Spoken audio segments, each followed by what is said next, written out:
практически весь капитал держу в облигациях, и у клиентов капитал тоже держу в облигациях. А это был, получается, у этой истории 2019, да, год? В районе 20-го, наверное, 20-й, да. ну, как раз. 20-й где-то, да, 20-й, 21-й.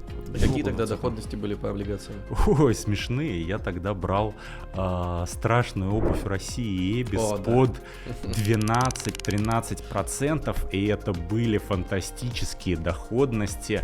Обе компании ушли в дефолт потом. Я успел их одну успел, вторую не успел распродать до дефолта, но жадность тогда давила 12%, где такое еще найдешь.